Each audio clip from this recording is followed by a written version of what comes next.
Welcome to Buckeyes Tomorrow Morning for Saturday, March 29th. I'm your host, Tom Orr. The Texas game in 154 days, the game against Michigan in 245 days. If you're planning your next event, make it unforgettable with Grateful Griddle, Columbus's favorite food truck, serving up smash burgers, gourmet sandwiches, and good vibes. Book your catering today at GratefulGriddleOH.com. Today's show, you're going to get to hear a bunch from Keenan Bailey, Ohio State's tight ends coach. We had a chance to talk to him late in the week. He had some really interesting stuff to talk about. One of those things was Max Klare. You're going to hear a little bit from Max Klare a little bit later on in the show as well. Tight ends, this is probably the deepest and best tight end room Ohio State has ever had. So we're going to be talking all about those tight ends on today's show. Let's start with Max Klare, who's the number one tight end prospect in the transfer portal this offseason. The Buckeyes got him.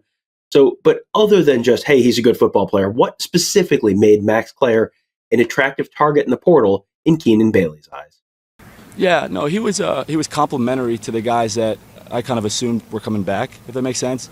He's a different kind of tight end than, the veterans in the room, like, Will and Bennett and Jelani, and those guys coming back. I thought his skill set, he's, how they used him at Purdue, he showed some things on film that might complement what we already have in the room. And really make us a pretty whole unit. You look at Max Klare's stats, 51 catches last year, more than 600 yards. Like, all right, yeah, so he's good. He's good at playing football, fantastic. But let's take a little bit of a deeper dive. Like, what specifically on-field skill sets does Max Klare bring to the Buckeyes? Yeah, route running was certainly one of them, and I think he's got a lot of skills. Perimeter blocking and inline he's pretty good. But yeah, definitely as a receiver, he's pretty polished. Mentioned that Max Klare had 51 catches with Purdue last year. That is something that Ohio State tight ends do not really generally do, really maybe have not ever done. 51 catches, that's a lot. So is it tough to sell a guy on coming to Ohio State after he had more than 50 catches as a tight end with, the knowledge that, hey, you didn't have Jeremiah Smith at Purdue. You didn't have Carnell Tate at Purdue. Like the ball's going to go to the wide receivers a bunch more at Ohio State. Is it hard to sell a guy on coming to Ohio State when he knows he may not see that many passes this year? Yeah, no, I think it makes it easier, right? I show these recruits all the time because everyone says Ohio State's just a receiver school. It's like when Marvin Harrison was the best receiver in the country, and who number two is in targets and receptions and receiving yards. It was Tate, because you could go to the other schools and they don't have the receivers we do, and you're gonna get doubled every game. Like, good luck. I don't know many great plays if you're going to get bracketed, but no, you have the receivers that Coach Hartline keeps bringing in here. We're going to have single coverage, and if my tight ends can't beat single coverage, and we're going to have issues. I'll get another tight end who can. Like, we've got a lot of tight ends who are pretty good receivers, and excited to see them. At the NFL Combine, Lathan Ransom said he was the one who told Keenan Bailey that, hey, look, there's this tight end on Purdue that we've been looking at, and you should maybe take a look at him if he goes in the transfer portal. Was that true? Yeah. Lathan's trying to take all the credit. Caleb Downs was also, kind of chirping me. I always have dinner with those two guys, the DBs, really the safeties, on Friday nights, and I always every week just ask him about the opposing tight ends, and they were super high on Max Purdue week. So when he went to the portal, Lathan and Caleb were like, "See, that's a guy." So I was like, "All right, I'll watch him." How much does that resonate with Keenan Bailey when you hear something like that, an endorsement like that from guys that he trusts? No, hugely, and that's back-to-back years, really, because you had. I would have watched Max anyway. I'm not giving Lathan too much credit over here, but like the year before, it was Sam Wiggles told me about Will Kacmarek. So, no, if a guy knows our culture and says, Coach Key, he fits your room, I give Sam all the credit for finding Kaz. Bailey has talked about this being the deepest tight end room they've had. So, what do the other guys on that depth chart need to do to earn more playing time? Yeah, I think everyone's different, right? Bennett's different than Jelani, but those guys, consistently, I said it, last week, Coach Hart's going to put the best 11 on the field. It doesn't matter if they're all running backs or receivers or tight ends. So, every day I tell them, every day you're competing against the other tight ends in the room, but we're competing against the receivers and the running backs. When we put 2 or 3 or 4 tight ends on the field, if that package is better than none, we're going to live in that. So, every day is a challenge. This year, Max Klare is the transfer tight end that's brought in that everyone's excited about. Last year, that was Will Kacmarek. Now, he had a really good season, was very effective when he was there, but he also missed a bunch of time last year with a broken arm. So How big would it be to have him healthy for the full season this year? Yeah, a lot. I was obviously all injuries are unfortunate, but he put in so much work. I was excited to see him have a full season. So that was cut short. But again, on the flip side, it challenged him to be more of a leader and to learn the offense, maybe taking a step back and help mentor a guy like Jelani. And I think that was a huge opportunity for a guy like Bennett and Jelani. Like, we watched it this morning in my meeting when Will went down. We went tempo in the next play, G blocked the C gap, then we hit Quinshawn, then the next play we were like 14 personnel or 13, and it was 3 tight ends who had never done that. And we're on the road at Oregon, and like we punched it in and scored. It's just a great story to tell the guys. Like when Cade went down against Georgia, we played the game with Mitch Rossi.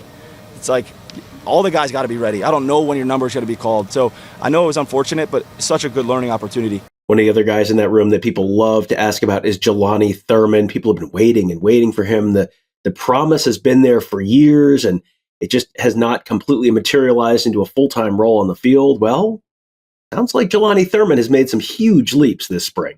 Yeah, I mean, he's off the charts night and day, more mature. Been really impressed with just his work ethic. He's in here every night getting extra work in. I'm challenged him to learn every position on offense. Don't just be a Y, be an H, know what the Z's got. And then also be a leader. He's not a young guy anymore. So, like, he's coaching Nate and LeBlanc and those guys and Max, even harder. He was yelling at Max Klare, not yelling at, he was encouraging him to finish. Like, hey, you're an Ohio State tight end. Like, we're going to be going harder than everyone on the field. And I was like, he gets it. That's awesome. He's being a leader. So super impressed with him. When Keenan Bailey took over the tight end room just a few years ago, it was kind of a little bit of a question mark in some ways, kind of overlooked in some ways. Now that room is so deep. They just added the top transfer portal tight end in the nation. Does that change now how you approach these guys with the message? We're not changing our DNA. Like, you cut open an Ohio State tight end, he's going to be a bad dude who goes really freaking hard and is just gritty as all get out. But I'm not saying that we're going to be overlooked this year at all. It's a 180. I told the guys we should set the tone for the offense, for the team, nationally, like with toughness and effort and all that, but production, and we should be a driving force. Like, I challenge them all the time. Someone comes to practice, you want to see what the Ohio State Buckeye fight culture is, the brotherhood, just go watch the tight ends. Don't watch it. Like, that's who the Buckeyes are. So I've challenged them, lead from the front now. We don't need to be, the least kind of the sleeper unit. No, like, set the tone. I want to let you hear just a little bit from Max Klare, going to be someone you probably hear a bunch about on the field this fall. Want to let you get a chance to know him a little bit. So what does Max Klare think makes him a good route runner? Right, yeah, I think I just, I have a good feel for the game when I'm running routes and, try to understand the whole play, the whole concept from a very deep level and try to find those holes in the defense as well and be on the same page with the quarterback. Thought this was a good story. He was asked, has he always been a tight end? No. So I actually played quarterback growing up until my junior year of high school, so that's kind of when I made the transition to tight end. There's just some things. It was a tight quarterback battle, and the coach knew I could play tight end, so I kind of wanted to do it too. It was something that I was interested in, so that's kind of how that came about. Now, Klare is an Ohio native, but did not grow up a Buckeye fan. His dad played at Boston College, so that was his favorite team growing up. So you're the top tight end of the portal. You didn't necessarily grow up being an Ohio State fan. So what made Ohio State the place that you chose to come when it's not a spot where you're not you're necessarily going to catch 50 passes like you did last year? This is two answers kind of butted together. Last year, Max Klare was on a Purdue team that went 1-11, with the only win being over an FCS team. So what was it like to then end that season getting to be with the team, with the Buckeyes, during the run to the national championship? Right, yeah, no, I think Coach Key, he hit on all the things I wanted to hear and some things I didn't want to hear, you know what I mean? And that's real as a coach, and you want to be in an environment that's going to push you in all aspects of the game. And being a tight end, it's not just about pass catching. You got to block, and, I think that's something that I want to keep developing. And, going against these guys every day, running routes and blocking these guys every day, it's going to make you better. So, I think I have a vision of where I want to be as a tight end, and I think this place gives me the best opportunity to do that. I liked everything, but how coaches, they sometimes just tell you what you want to hear. You don't always want that.